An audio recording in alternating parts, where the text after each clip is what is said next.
Welcome everyone to the Viva Connections SharePoint Framework bi-weekly sync. I'm your host, Bo Cameron. Today's March 21st, 2024. All right, we have a great agenda today. As always, we'll discuss all the updates from SharePoint Framework. We'll walk through our community projects as well. We will have picture time. And then we got three cool demos, one from Reshmee on deploying SPFx packages from the Tenant app catalog to hub sites and associated sites.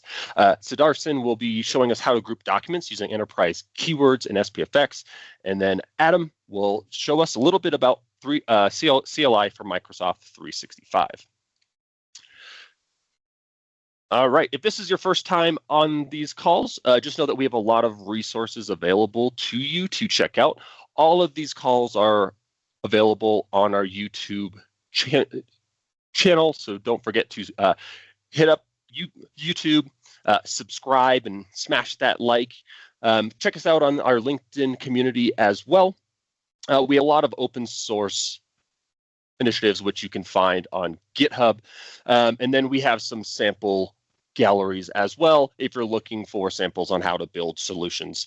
All of these can be found at aka.ms/community/home. Now, we also have some other calls, not just this one.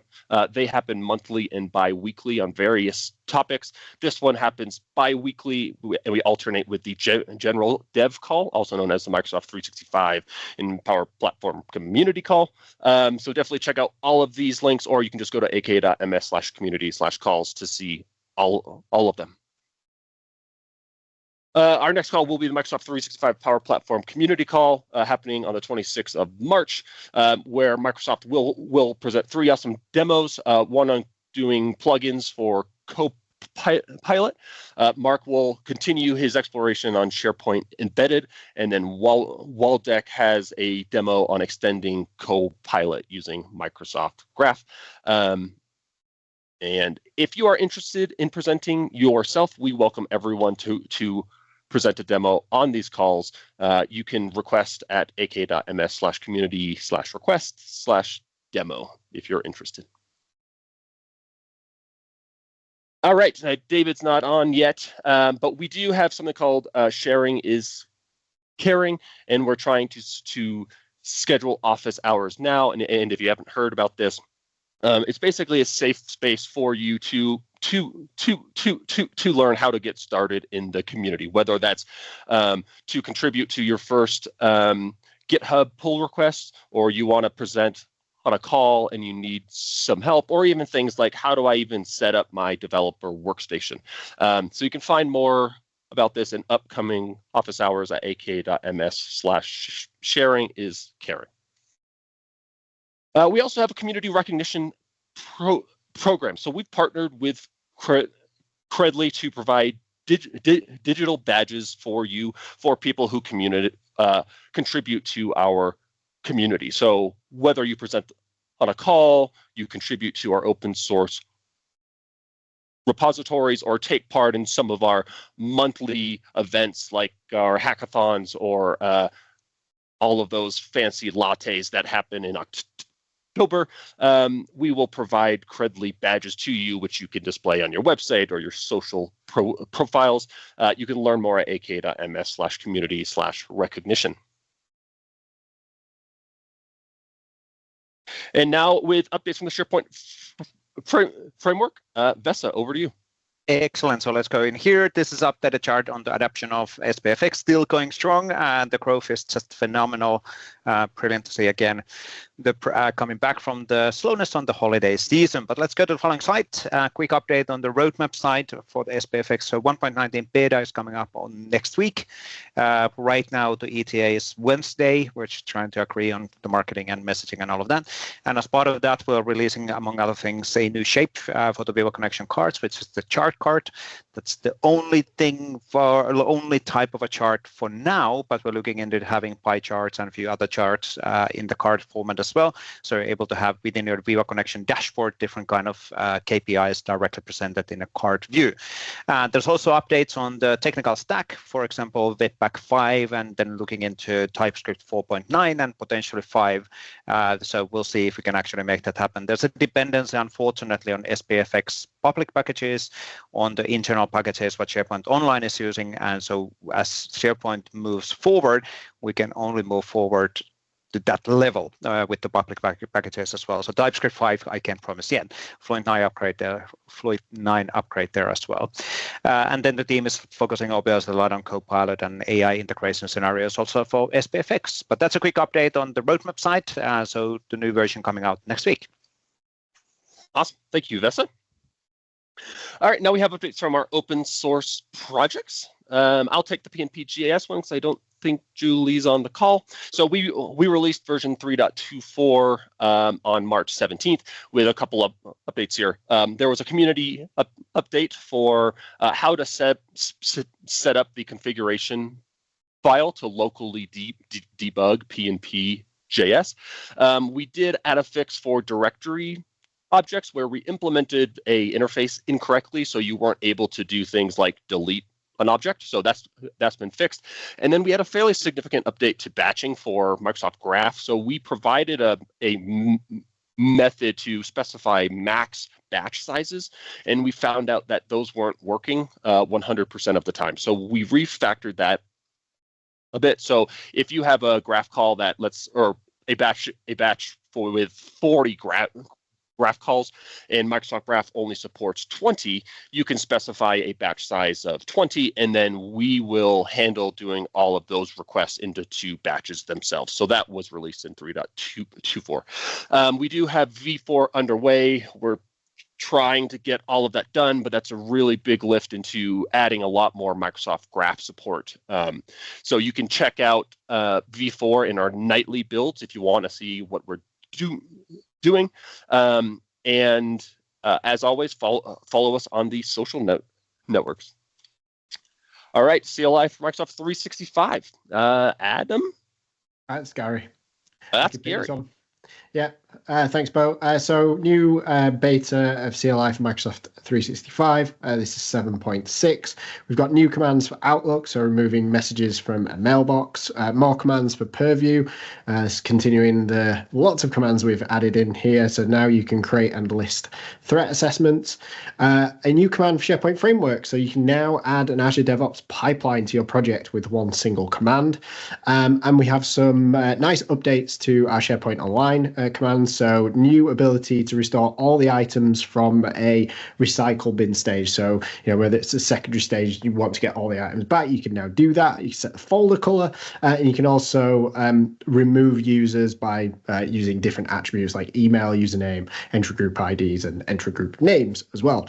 One community contribution I'd like to talk about is the new sample script that we had contributed. This allows you to extract information about retirement-related components. So this is going to be really useful if you want to find out where your event receivers are, your add-ins, and where ACS is being used as well. So like I said, this is in the latest beta, so if you want to get hold of that, you can use the @next tags from NPM or from Docker. We've got a few other changes as well that are listed in the release notes, so encourage you to take a look at those, aka.ms/cli-m365/notes. And if you're not a member of our Discord server, then why not join us? Join in the chat and see what the latest is with the CLI. But next slide. So we have a new beta release of Dev Proxy. So this is 0.16 beta 2. This is due for release next week. But we want to talk about this now because we've added support for simulating graph connectors and the Teams app webhook. And you're going to be able to simulate the whole end-to-end flow for developing a graph connector without having to connect to a tenant, without having to wait for webhook notifications, because we've added that into the proxy now. So you've got the ability to simulate webhook notifications as well. You can just press one button and dev proxy will issue a fake webhook notification, which then your code can run, which I think is going to be just useful if you're doing development outside of Microsoft 365 as well. Got a few other enhancements like comments in config files. So if you've got large config files, you can make sure that you can annotate them and it still works as well. Like I said, release due next week, so look out for that. Bo, back to you. Awesome. Thank you, Gary. All right. Next, we have reusable SPFx controls. So we did have last releases in February, 3.17 and 3.16, which added some support for matting for the dynamic form, filters for the people picker, among some various updates there. And then they added disabled property support for the site picker property pane control. Looking for future updates here from the team, but definitely check them out on their GitHub, and then also at M365 PNP Controls on Twitter. All right, Viva Connections 2 Puka. This is definitely Adam. Yeah, the same it is. So we've just released a new minor release 2.6, and this is jam-packed with awesome features. So in this minor release, we finally delivered the new scaffolding form with additional step that allows you to, for example, install PNP.js during the scaffolding of a new project, or SPFx reusable controls, and so on and so forth. We refactored the account and environment tree view, so now you can see the service health incidents information or tenant-wide extensions installed on your tenant. And we finally added this support for Azure DevOps. So as Gary mentioned, it's now added to the CLI, and it's now also added to the Viva Connections toolkit. So really, really cool. You have a scaffolding form which allows you to create a CI/CD pipeline for Azure DevOps for your SPFx project. And along the way, you can also create a certificate for it and app registration with a single click and providing the password for the certificate. And that's all. And currently, we are working finally on the rebranding, so we'll be renaming it to the SPFx Toolkit, because this is what it's all about boosting your productivity in SPFx solutions. Please do try it if you are doing any kind of SharePoint framework development. Visit our aka.ms/viva/VS Code repo if you are more curious about this project and want to contribute. Okay, and happy coding, everybody. Back to you, Bo. Awesome. Thank you, Adam. All right, PNP Modern Search. Over to Casper. Thank you. Version 4.11 is out of testing and is now properly released as of yesterday, actually. And those gentlemen you see here have all contributed to the latest release, and two of them is actually brand new in this project as far as goes. So I think you should all take it for a spin, because there's a lot of small contributions which are but it really makes an impact. They are not huge features, but there's a lot of small bugs that have been removed, and we have also been upgraded to MGT 4.0 actually, and that will increase the capabilities that we have with the toolkit. So take it for a spin, and always report back on the GitHub repository if you find any issues, or just praise us, or come up with some change requests. That's always welcome. Thank you. Fantastic work. Thank you. All right. On PNP SPFx simples, we don't have any new samples yet. I do believe that there are a few PRs in there, but Hugo's not here to talk about them.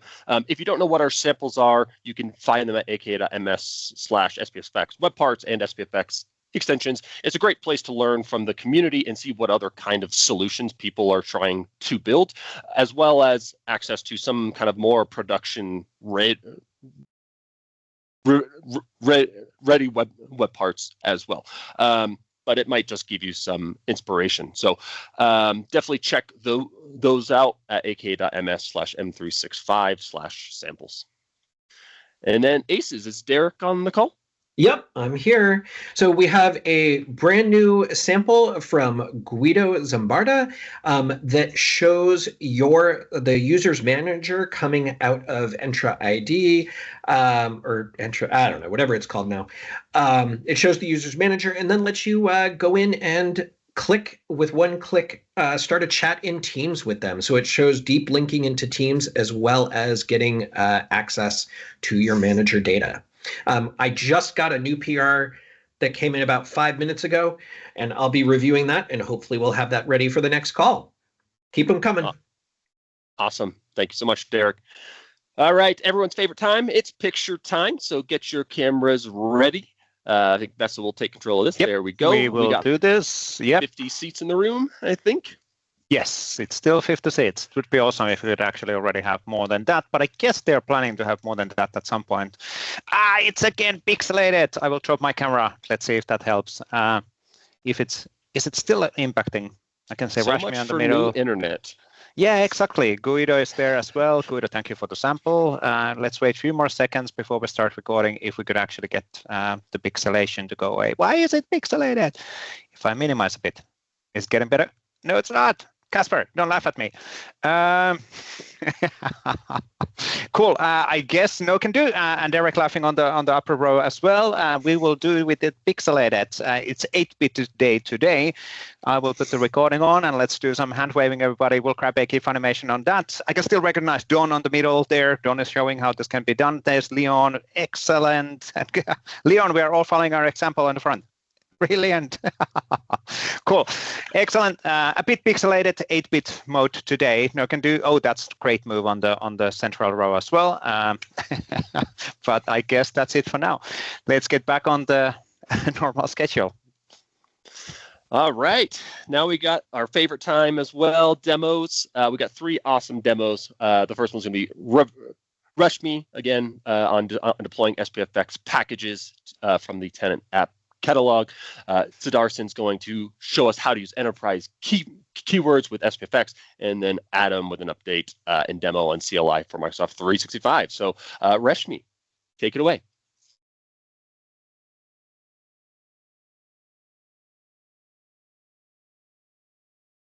I believe you're on mute, but we can see your screen. Sorry. Okay, hopefully you can all hear me now. Yes, we can. Thank Floor is you yours. very much. Yeah. So thank you very much for having me today. So today I'm just going to talk about deploying SPFx solutions to your hub site and associated sites using PnP PowerShell. I love scripting tools, including CLI for M365.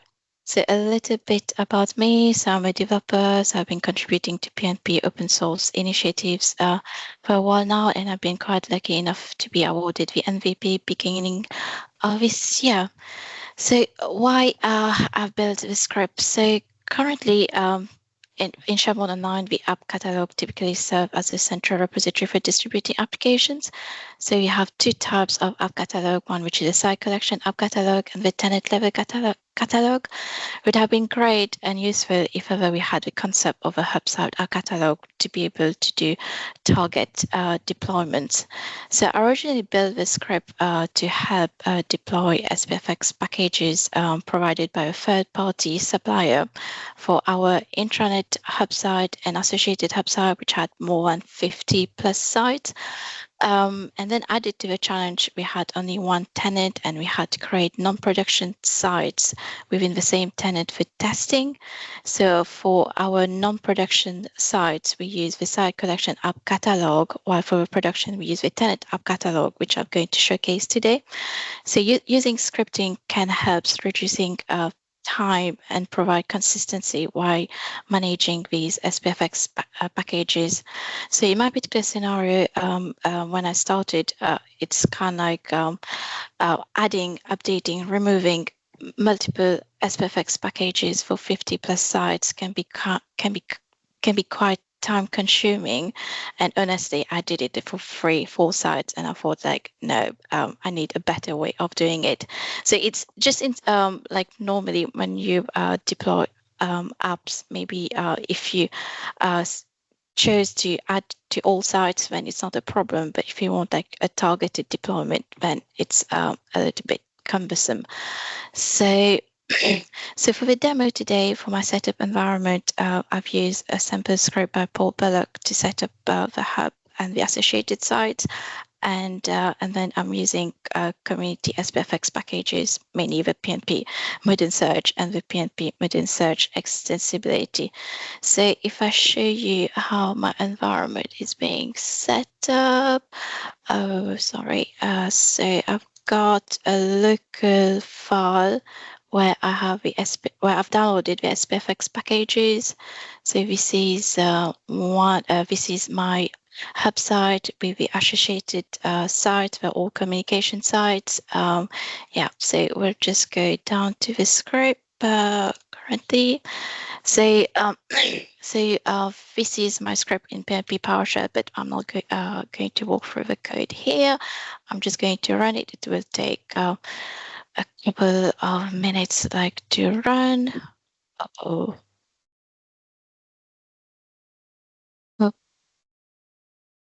Having some issues authenticating. Let's see. Okay, so it's running right now, so it will take a couple of minutes. So let's go back to my demo. Yeah, so I'm just going to cover some of the key commands I've used in the script just to understand a little bit more. So the first one is the add PNP app, which basically deploy the package to the app catalog. In that instance, I'm using the Tenant app catalog, and I'm only enabling the app, and I'm not making it globally available to all sites. And then the next one is, so if I have only the package compiled SPFx solution, and I don't know the title of the solution, and for most of the commands, I needed to know the title of the SPFx solution I'm deploying, so I can use it. So I couldn't really find any available endpoints to get that mapping between the package solution and the title. So in the back end of the app catalog is basically a library and which sits under its own side collection of called app catalog, and underneath we have the library apps for SharePoint. So I'm using a REST API just to call the property title and the link file name to find the title of the SPFx solution. So in this particular one, I'm just checking the install -pnp app. So I'm checking whether the app is already installed in the particular site, and if it's not installed, then I'm calling install.pnp app to install the package onto each individual site. The update -pnp app commanded, I'm calling it only when the install version in the app doesn't correspond to the app catalog version. Otherwise, I'm just skipping it. The last one is the approve -pnp Tenant service principal permission request. I think that's the longest PNP PowerShell command that I've seen. If you know any longest, please let me know. I'm intrigued. I've just put a link to a blog post by Andrew Connell if you want to understand a little bit more about these service principal permission request. So basically, if your app requires any permissions to function correctly, so upon deployment, it will create these permission requests, and you will require a global administrator to provide the admin consent for it. Otherwise, your solutions won't function as it should. So that command is just does the approval in the backend. So let's see if, okay, so my script is still running. It's kind of deployed the SPFx packages to the sites, and lastly, it's just approving the permissions for the app. So after running the script, you should have it all ready. So I'll just show it. Okay, I think, yeah. So these two packages have been installed at the level catalog. And then if I look at one of the subsite, or associated site, not subsite, associated site. So I can see my SPFx apps are ready to be used. I'm not going to show how to configure. I'm sure a lot of you already know how to do that, and there are loads of links how to configure PNP modern search. And lastly, I've just done this script only like this week. It's just because I kind of showed like the install upgrade, and I thought like we need an easy way to remove these SPFx packages from the associated sites and hub site and from the tenant app catalog. So I've created a new script to remove those, just to make it easier to manage. So I'm just going to run it again, and that shouldn't take that long. So let's go back to our presentation. So in the script, I'm just using two additional commands, which is the install -pnp app, which removes the app from each site, and the remove PNP app, it removes the app from the app catalog, in that instance, the tenant app catalog. Yeah, so generally you can amend the script as per your requirements to target any subset of sites. For example, if you want to target only communication sites or team sites, it's up to you. And for one instance, for example, we had one analytics extension which we didn't want it to deploy to very sensitive sites. So it was not like particularly targeting a hub site, but we just want to exclude those. So yeah, it's up to you how you want to amend and use it. And then the next step may be just to try to use this script from a CI/CD pipeline for Azure DevOps for automated deployments. I have an alternative script that shows how, if ever you plan to use the site collection app catalog within each hub site and site, it's kind of following the same principle, just using the site collection app catalog. And these are just like some references where you can find the scripts I've used in the demo, and one really brilliant post by Andrew Connell showcasing the permission requests from SPFx packages. So that's all from me, and thank you very much for listening. Yeah, thank you. Awesome. Fantastic demo and great use of QR codes here. I think more people should do that in the demos. Makes it easy to get access to those links as well. Very cool. All right, next up we have Sudharsan.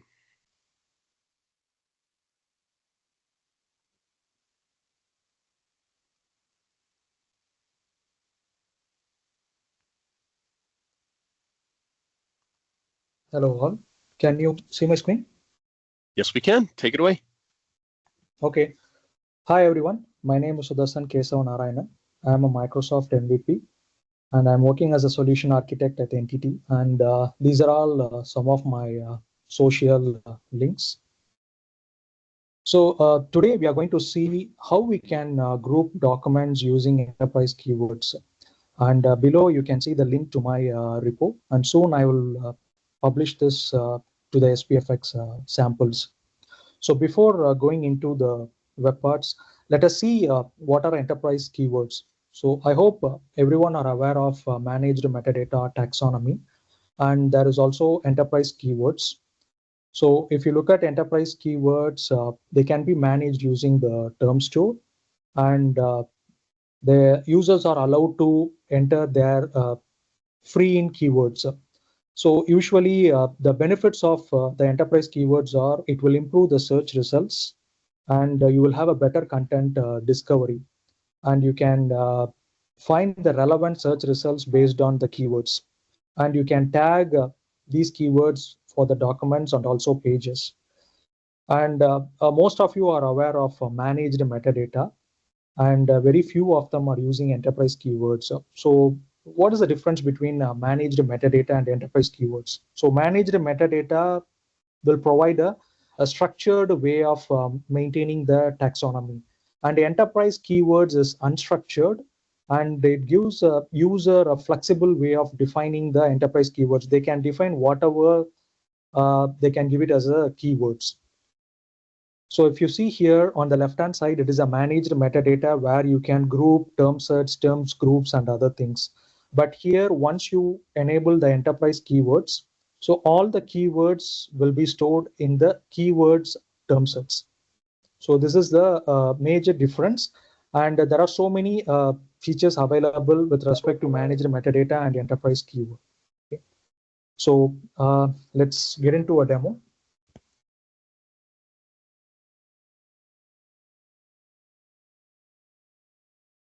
Okay, so I have already kept my solution running on the backend. So here, if you see, so this is a document library I'm using it. So I have a few documents, and they are tagged with the enterprise keywords. So if you look at the library settings, so the enterprise keywords, they can be enabled using this option, enterprise metadata and keyword settings. So once you enable this enterprise keywords, so you will be, so there is an enterprise keywords column will be added to your list. And when you edit the properties, you will be able to add free text. You can add any text, so you can add any keywords. So this will automatically publish to the term store, and it will be available for all the users and also on all the site collections. So my solution, what it will do is, based on the configuration and based on the enterprise keywords, whatever the configured enterprise keywords, it will group the documents and then it will display it. So this is my web part. So when you look here, so I have just configured these three keywords, and based on that, it will show the maximum of 5 documents for this keywords. And then there is a show more link. So when you click on this show more link, it will automatically be redirected to the search page. And based on the enterprise keywords, it will show all the files. One important thing is the search, it is showing all the files irrespective of site collections. It is a tenant-wide search. But here you can configure from which site you need to load the documents. So there are 3 properties. One is the site URL. So only from this site on all the document libraries, I'll be searching this keywords. So these are all the keywords which I have configured. So you can give a comma separator, and this is a search URL. So when you click on this show mode, so it will be redirected to the search URL. So it looks like a simple solution, but it will be very helpful for many of the customers. Okay, so let us dive into the code.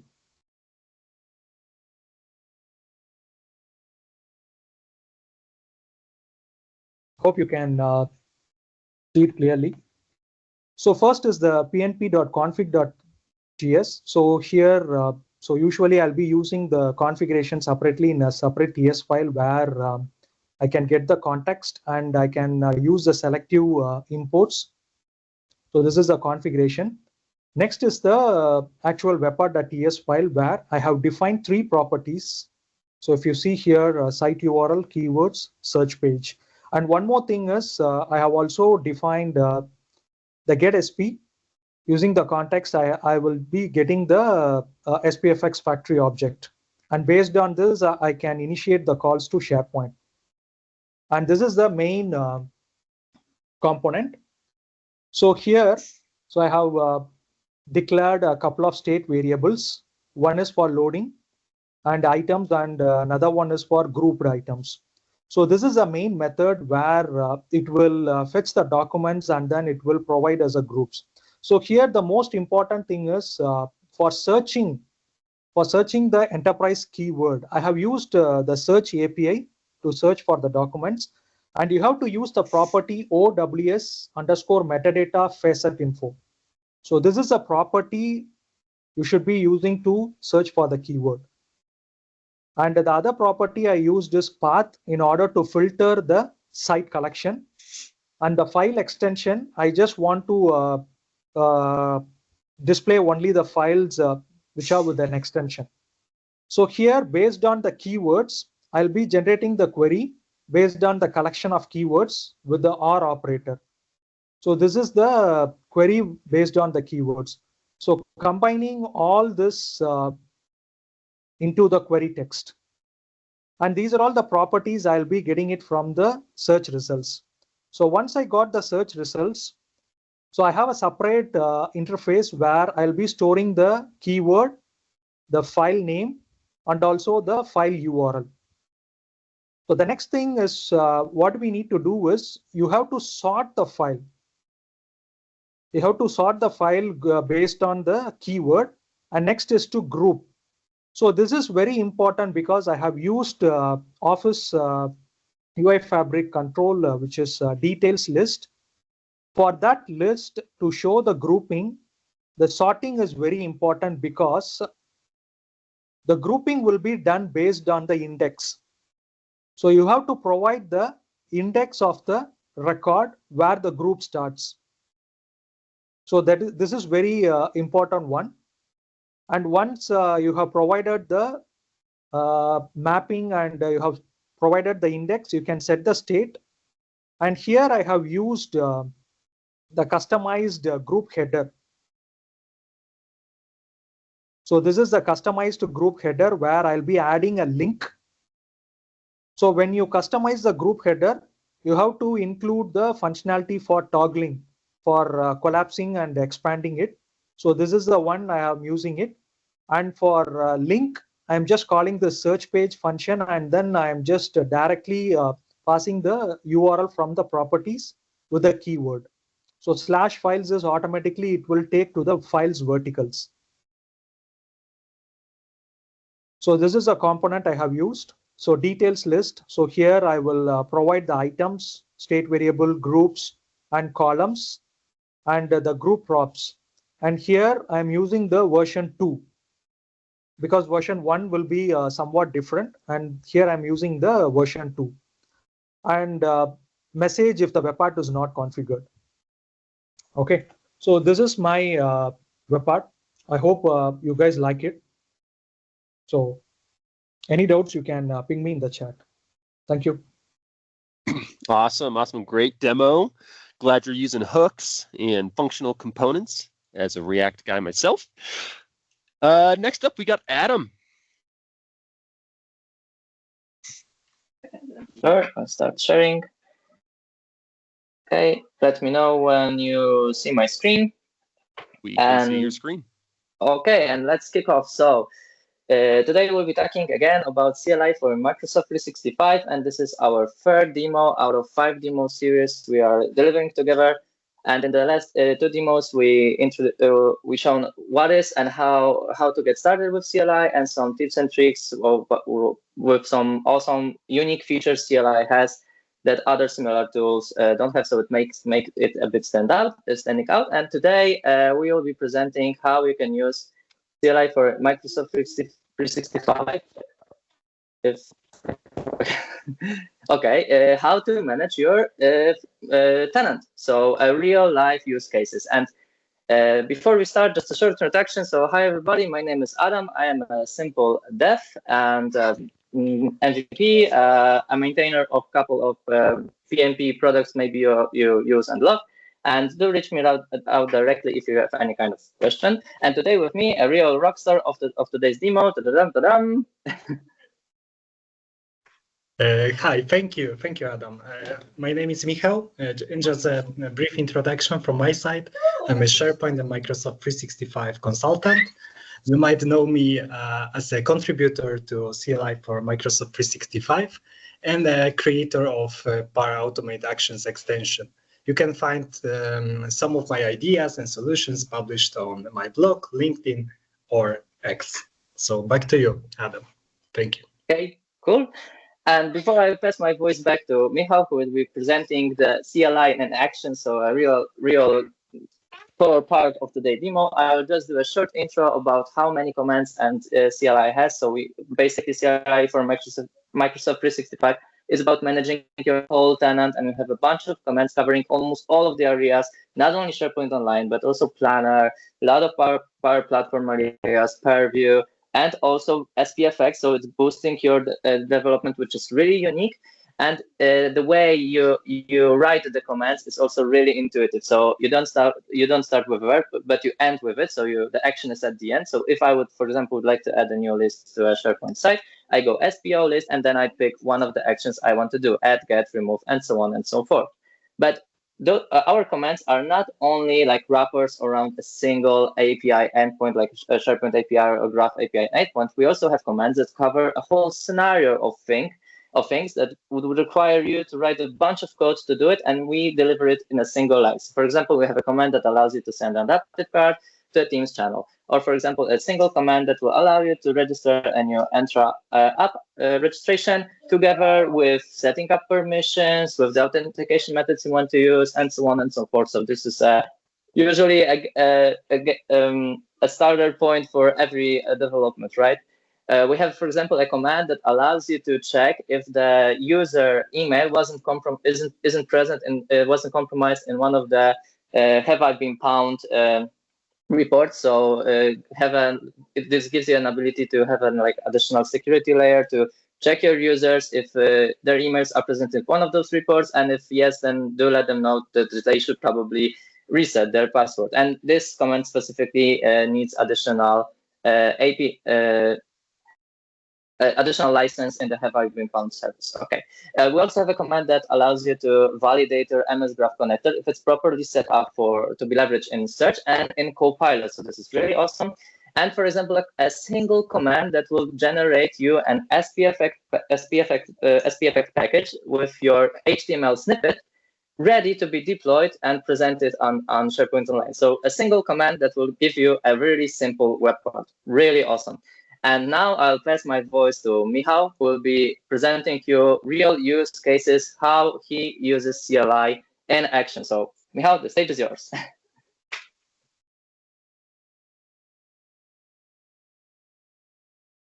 Okay, thank you. I hope that you can see my screen.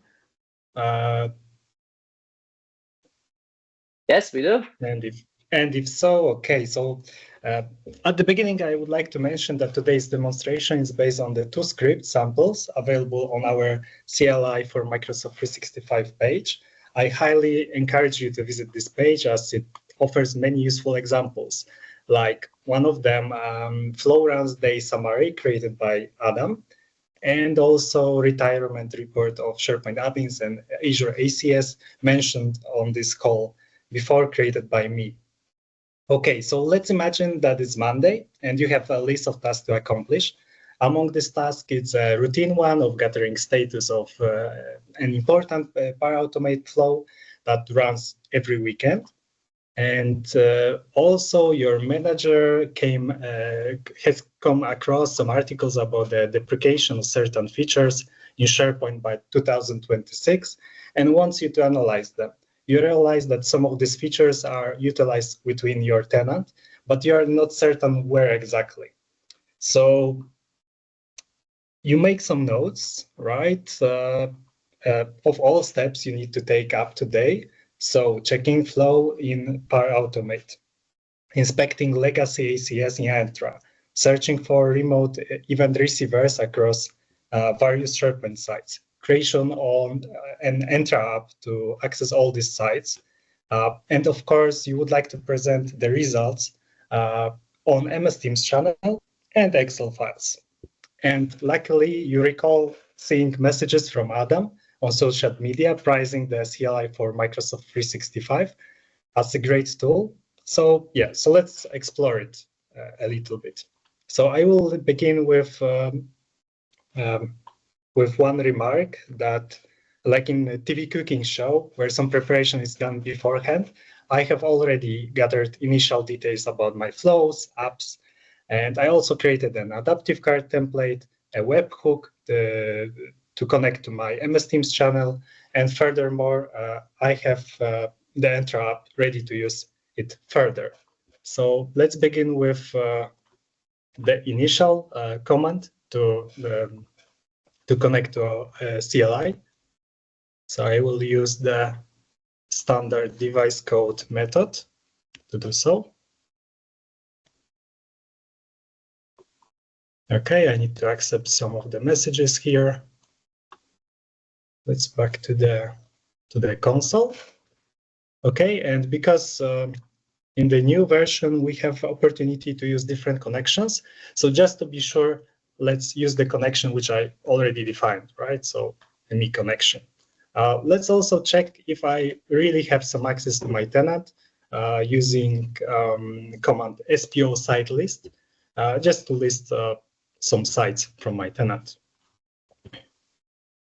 Okay, it looks like everything is set up, so I can clear the console. And let's begin with the task about flows. So first of all, I will use command flow run list just to get succeeded runs of my flow. And as you can see, we need to provide information about environment name, a flow name, which we can get from the flow URL, status. So I choose the succeed one at the beginning, and trigger start time just to filter out the older runs. Okay, so let's run the command. Let's confirm if we have some data. Yes, okay, we have something, so I can do the same with failed and cancelled. You can notice that the status parameter is different here. And I will wrap all of the data which I gathered with the JSON and assign it to the variable data card. Okay, and the last point is to send the information to my MS Teams channel. So using command adaptive card send, using the URL of the webhook, which I have created before our meeting, also the adaptive card template, which I also created before our meeting, and card data, which we get just right now.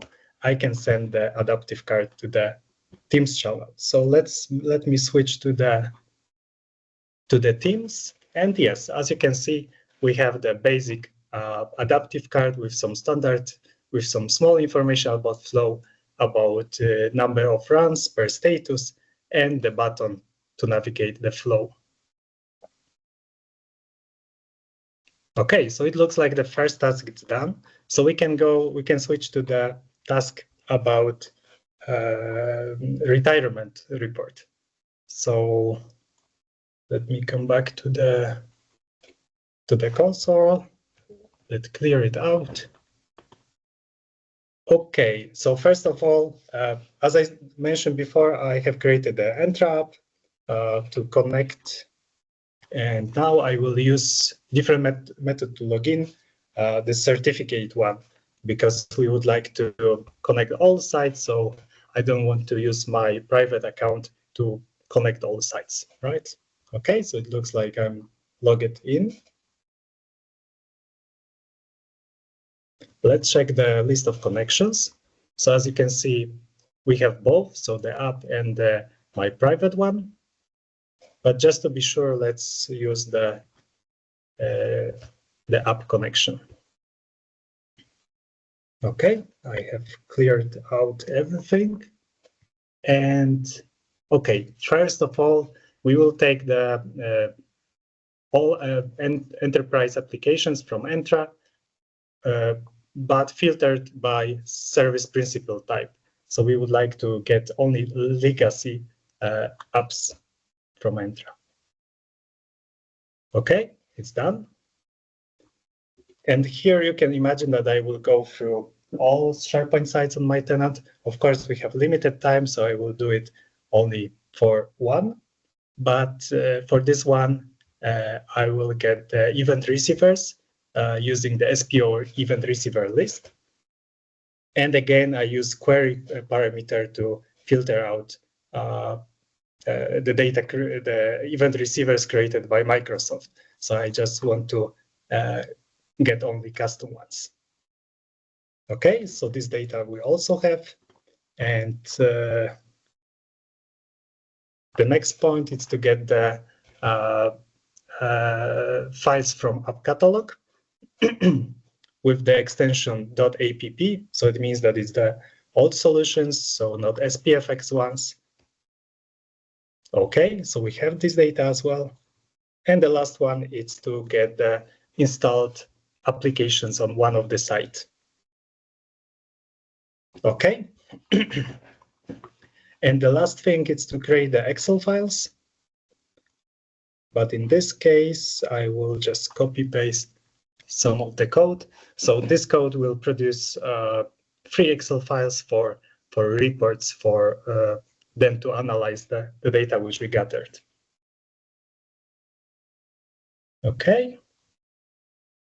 As we can see, it's just created. So let's check one of them. For example, Azure ACS. And yes, we have this data here.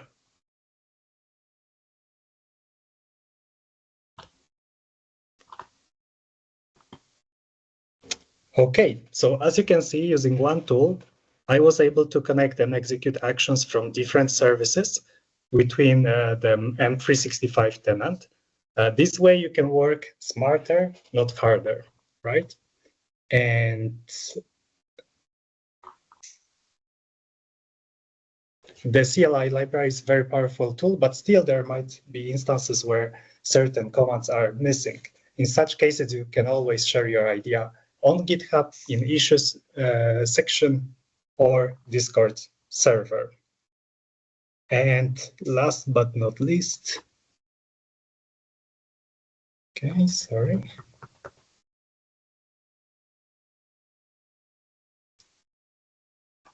So thank you very much for your attention. And reserve your time in the calendar for April 4th for our next session about boosting your development with CLI for Microsoft 365. You cannot miss it.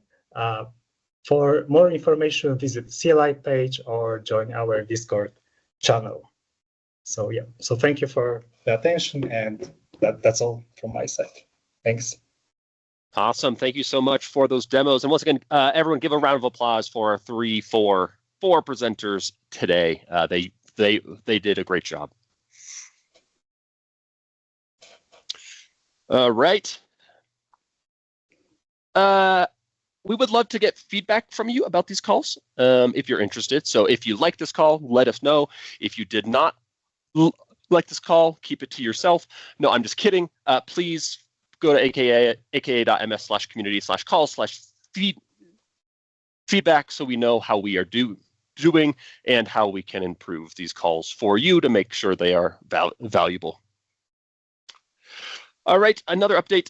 We do have a Discord server for this community specifically, which you can find at aka.ms/community/Discord. It's a great place to just keep in touch with everyone, have some lively chat, ask questions, and stay up to date on the latest developments within our community. And we've just peaked over 1,750 members. So that's really awesome. And lastly, just thank you. Thank you for joining this call. This recording will be available in 24 hours on our community page. Follow us on X at Microsoft 365 Dev and at M365 PNP. Our next Viva Connections call will be happening April 4th. And then next week, we do have the M365 Empower platform call March 28th. And again, you can access all of these calls and the schedules at aka.ms/community/calls. And I want to thank everyone again for joining. We'll see you next week.